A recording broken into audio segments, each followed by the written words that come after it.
Quête des nouveaux herboristes. Demain, à 23h, dans votre région.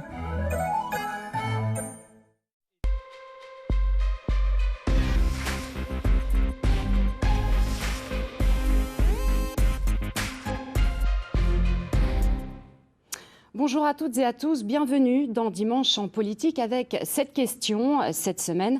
À quand un Noël zéro déchet? La question peut prêter à sourire et pourtant vous êtes de plus en plus nombreux à l'heure de l'urgence climatique à imaginer un Noël autrement, des fêtes de fin d'année autrement, à commencer par les cadeaux sous le sapin. On écoute. On est dans une période où la surconsommation est... Enfin, on parle que de ça, consommer, toujours acheter, des catalogues de jouets dès le mois d'octobre. J'essaye d'expliquer à mes enfants qu'on peut très bien jouer avec des jouets qui ont déjà servi à d'autres enfants.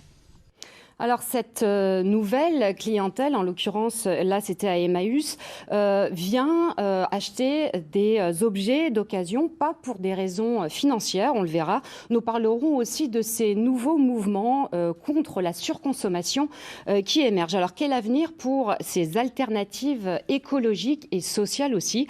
Avec nous pour en débattre, Charlotte Ribaute, bonjour. Vous êtes cofondatrice du collectif RAP Strasbourg, résistance à l'agression publicitaire.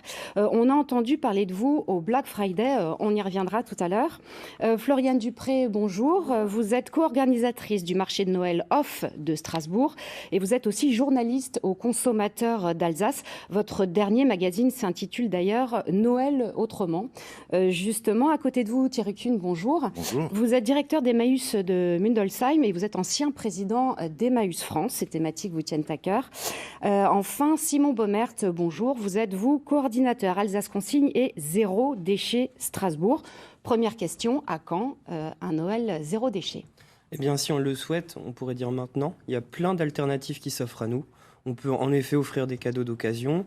On peut aussi réfléchir à des cadeaux dématérialisés, type des places de concert, par exemple. On peut réfléchir à l'emballage des cadeaux. Alors justement, l'emballage des cadeaux, quand on voit 20 000 tonnes de papier cadeau par an, on est loin du compte quand même. On est loin du compte, surtout qu'on peut faire autrement. On peut par exemple faire des cadeaux entourés de tissus réutilisables et les récupérer ensuite. Et c'est tout aussi joli et tout aussi pratique. Donc il y a vraiment plein de choses à faire. On peut penser aussi à des repas peut-être un peu plus zéro déchet. Donc il y a vraiment plein d'aspects qu'on peut travailler pour aller vers un Noël zéro déchet, sans parler du sapin. Alors, on va s'intéresser au Black Friday, qui était le coup d'envoi des achats de Noël. Pas plus tard que la semaine dernière, ils se sont opposés à ce vendredi de super promotions venues des États-Unis.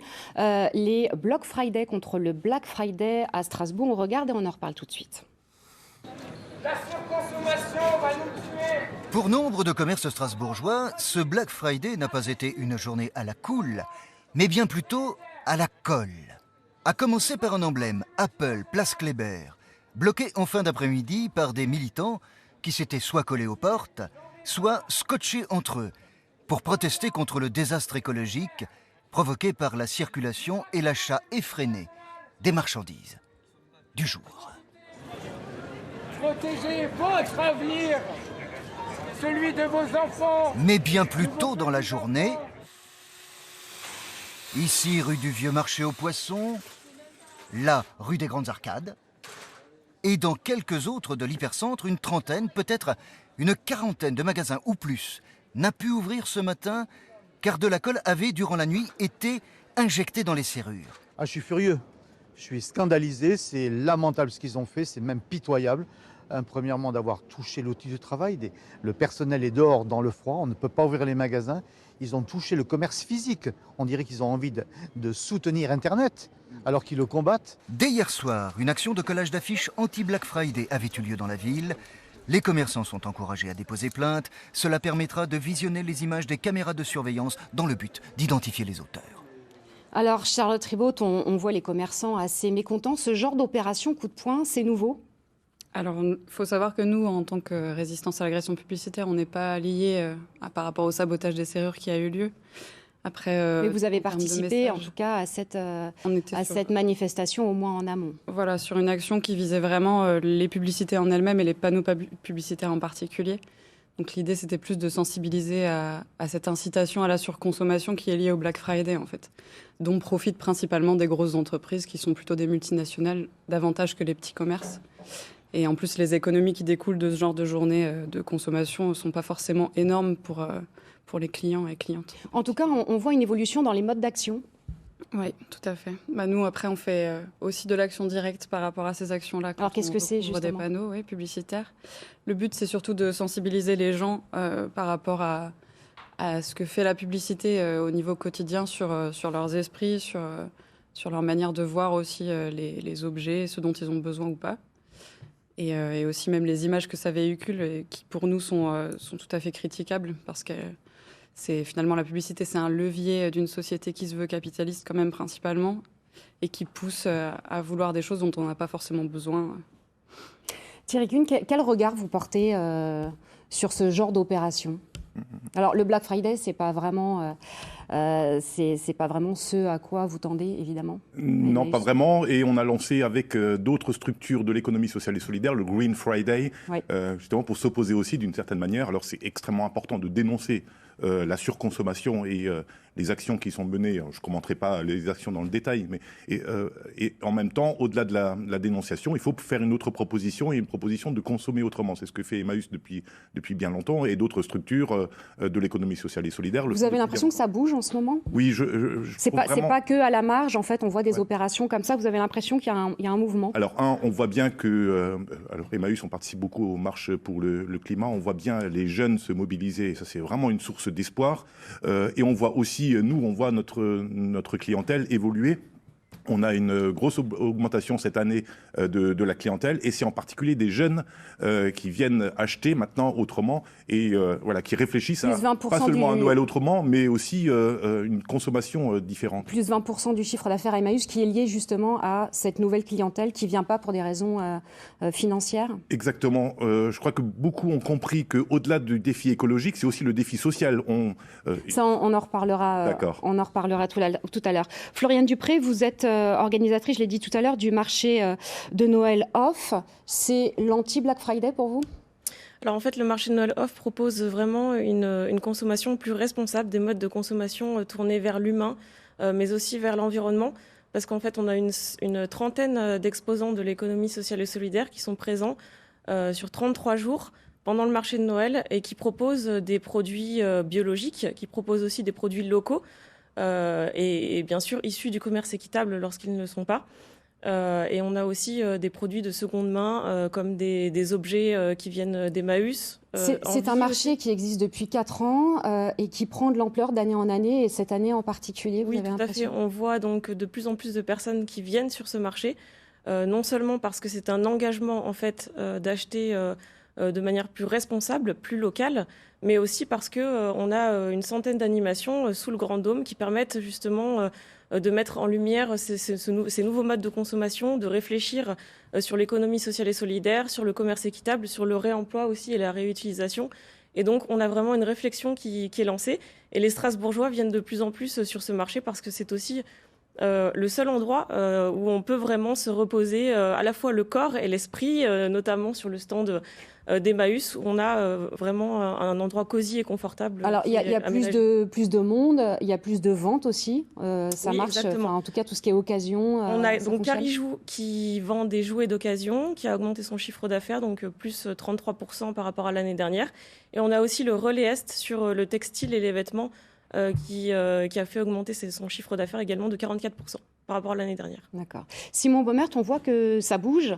En même temps, si on reparle de ce Black Friday, ça a été le record absolu historique de toutes ces ventes en ligne, plus 40% pour le géant américain. Vous vous dites pas, il y a encore du travail ?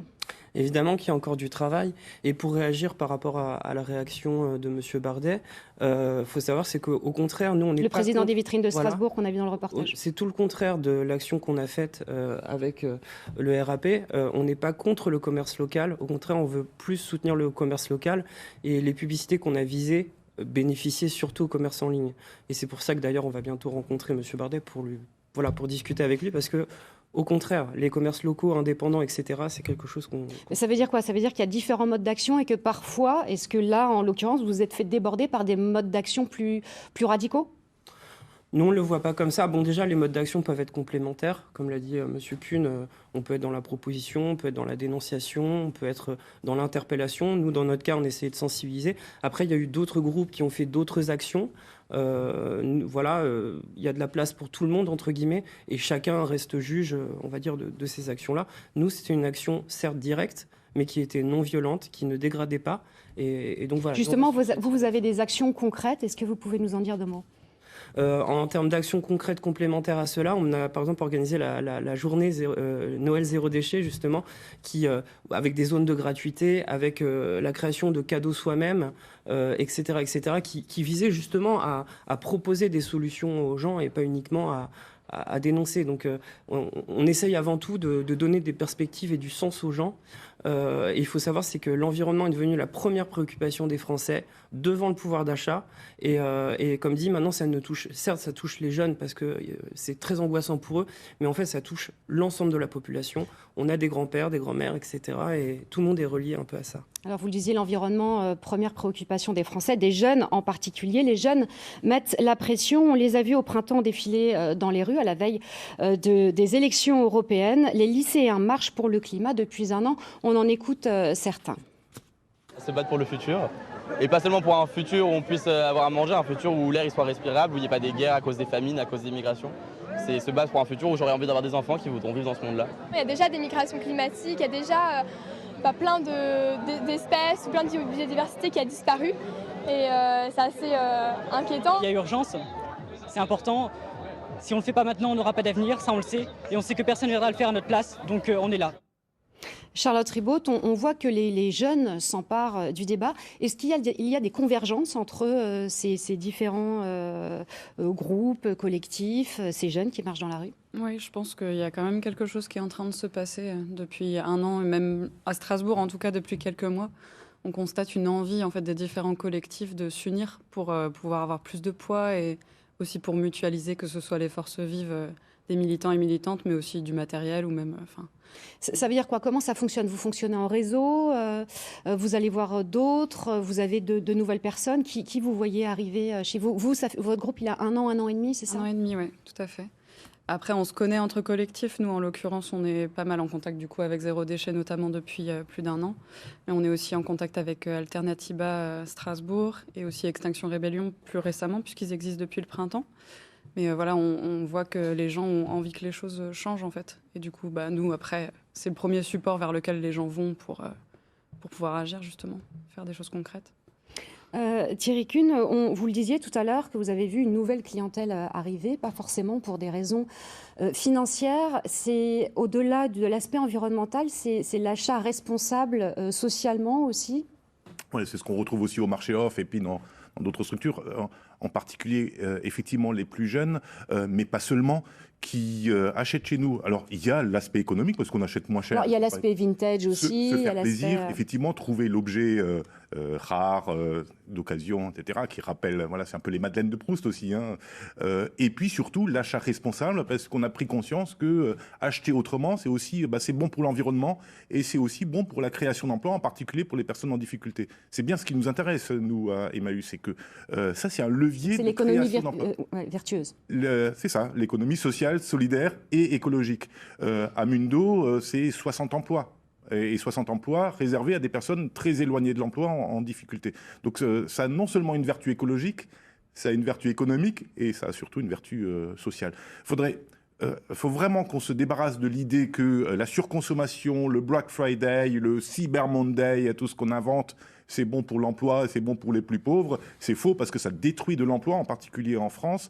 À l'inverse, le défi écologique, le faire autrement, l'économie sociale et solidaire, créer de l'emploi, et en particulier pour les personnes en difficulté. Alors, justement, tout ce qui est achat en ligne, c'est quand même 20 milliards d'euros cette année, et d'année en année, on pulvérise les records. Est-ce que c'est pas un peu décourageant ? On peut voir ça comme ça, mais on peut aussi voir qu'il y a une tendance qui émerge, en fait, un éveil des consciences vraiment de la part des consommateurs qui veulent consommer moins, mais mieux, donc de meilleure qualité, s'orienter vers des producteurs locaux, s'orienter vers des produits biologiques. Et Vous gérez une plateforme d'entreprise dans l'économie solidaire. Oui, alors c'est zigzag.info qui est une plateforme qui référence en fait les structures des achats responsables en Alsace, qui permet de pouvoir consommer mieux avec une plus-value écologique, solidaire et aussi sociale et équitable bien sûr.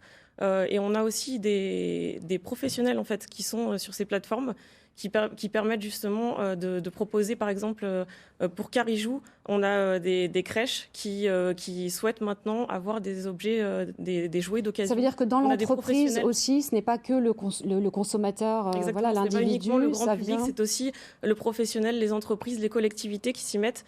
Donc on a vraiment un élan de toute la société en général. C'est quelque chose que vous constatez aussi ? Oui, nous, c'est ce qu'on constate aussi sur le terrain. Beaucoup de questions que se posent les entreprises, que se posent les citoyens, etc. Et j'ai envie de dire, ça, c'est le plus important. OK, cette année, il y a eu beaucoup de commandes en ligne, etc.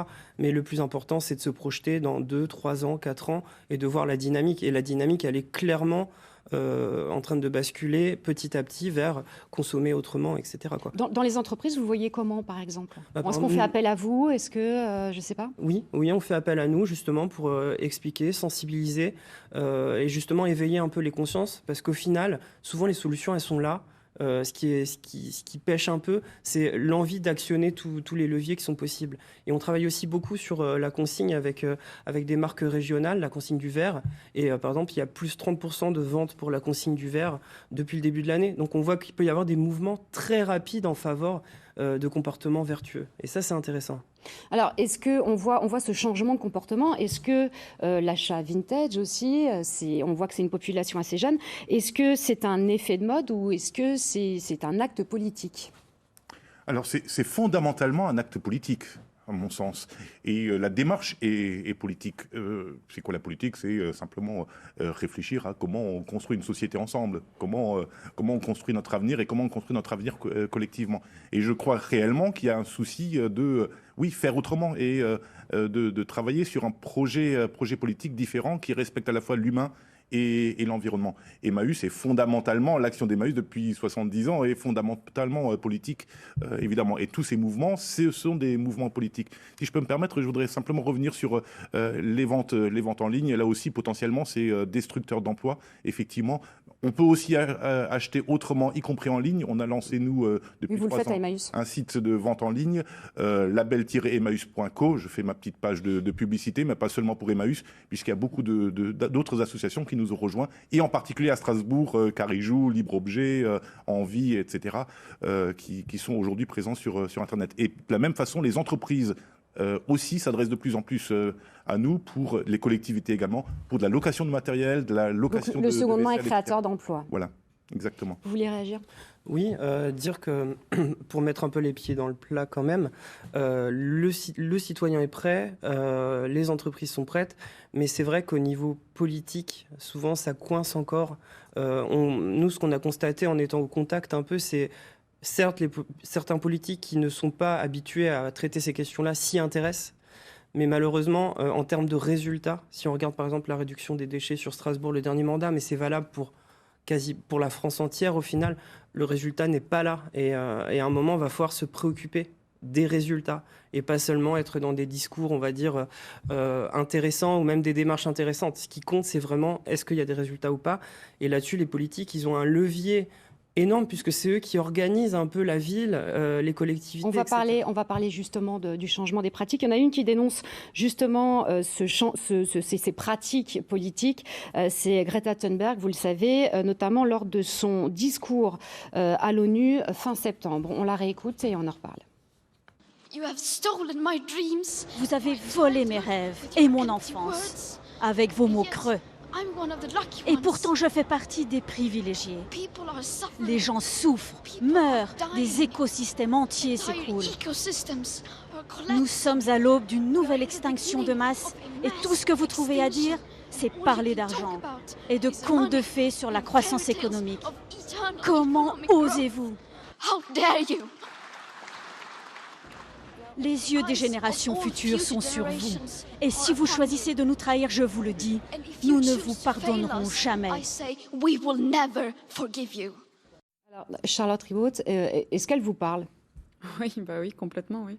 Je pense qu'on peut tous et toutes se retrouver dans ce genre de discours si on est un peu sensible à ces sujets. Et alors, elle peut agacer aussi, évidemment. Oui, bien sûr. Mais après, ce qui est important, c'est ce qu'elle dit. En fait, ça se base quand même sur des faits qui sont là. Le rapport du GIEC, il a été conçu par des scientifiques qui s'intéressent à la question et qui ont les compétences professionnelles pour.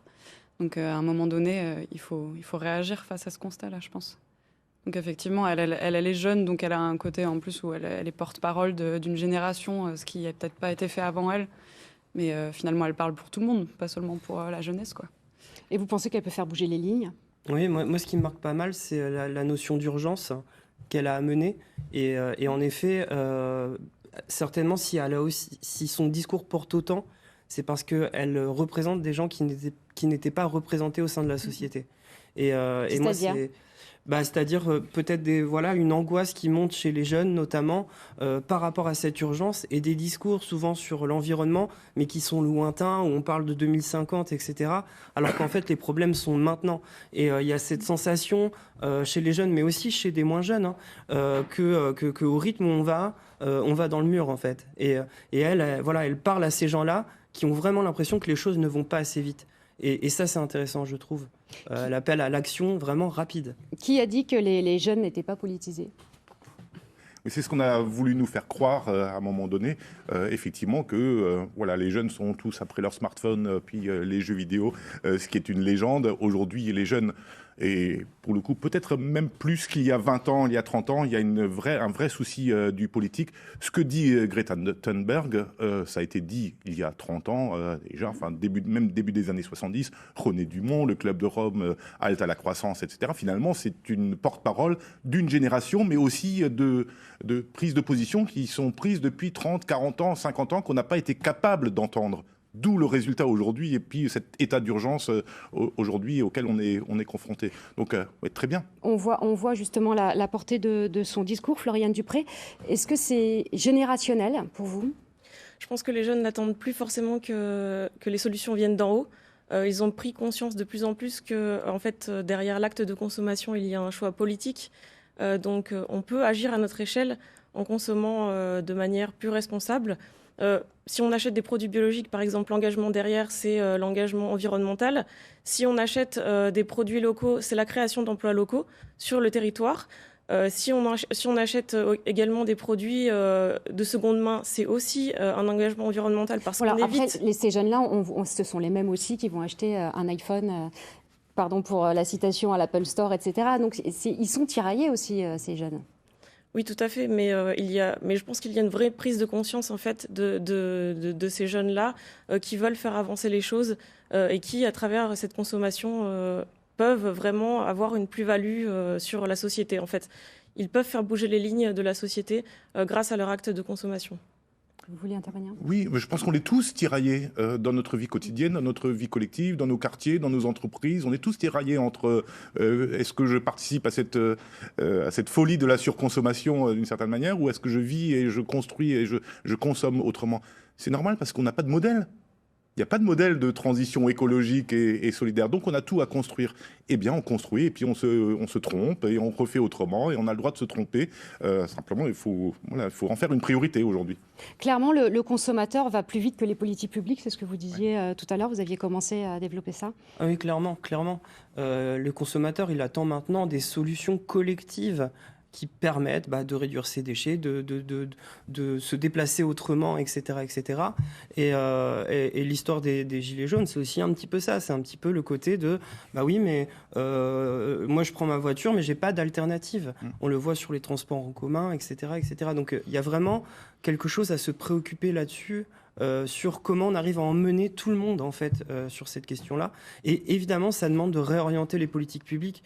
Je veux dire, par exemple, à Strasbourg, on fait le GCO alors qu'on devrait faire d'autres projets que le GCO. Vous parliez des Gilets jaunes à l'instant. Est-ce que ces préoccupations environnementales, pardon pour ma question, n'est pas un problème de riches d'une certaine manière ? C'est-à-dire qu'il faut avoir les moyens aussi. On pouvait dire ça il y a peut-être 20 ans. Maintenant, même des personnes, on va dire, qui ont des soucis d'argent ou autres, sont aussi préoccupées que les autres au final parce qu'ils voient bien que pour leur enfant, que même pour eux, hein, pour les plus jeunes, on va avoir des vous problèmes. pensez qu'on a dépassé ouais, clairement. ces clivages sociaux. Et les questions de santé également. Avant, c'était l'environnement. Il fallait protéger l'environnement. On le voit avec le glyphosate notamment. Maintenant, il y a une reconnexion. Les gens sont en train de voir cette reconnexion, en fait, qu'on est dans un monde interconnecté et du fait que l'environnement, au final, ça nous affecte au bout d'un moment. Et ce côté, le fait que ça nous affecte, voilà, c'est... Charlotte Ribaud, pour terminer, vous voyez comment l'avenir? C'est quoi? C'est les élections? Alors là, il y a les municipales. Comment on passe à l'étape d'après? Je pense que si on a envie de faire des choses, déjà, l'engagement individuel, il est certes important, mais comme on le dit depuis tout à l'heure, il faut qu'il y ait aussi des prises de position politiques qui soient fortes. Donc, nous, alors comment on les fait bouger? Après, c'est notre objectif aussi de sensibiliser les élus autour de ces questions-là et de communiquer, d'informer sur les alternatives possibles ou au moins où trouver les informations pour essayer d'aller vers quelque chose de mieux. Donc nous, en local, au niveau associatif, on essaye de se regrouper pour mettre en commun nos idées. Ça veut dire peut-être peser sur les municipales aussi, aller voir chacun On a un projet effectivement qui s'appelle Porte-Voix des associations qui est une organisation collective pour réfléchir autour de ces questions et proposer aux candidats et candidates des alternatives possibles. Après, nous, on continue d'agir quoi qu'il en soit, municipal ou pas. C'est pas tellement les élections qui vont forcément changer fondamentalement des choses. Mais si le parti qui remporte les élections a des objectifs concrets qui sont forts, éventuellement, on peut imaginer qu'il y ait des améliorations. On y reviendra, bien évidemment. C'est la fin de cette émission. Merci à vous d'être venus sur ce plateau. Merci à vous de l'avoir suivi. Tout de suite, le journal. Très bon dimanche à tous.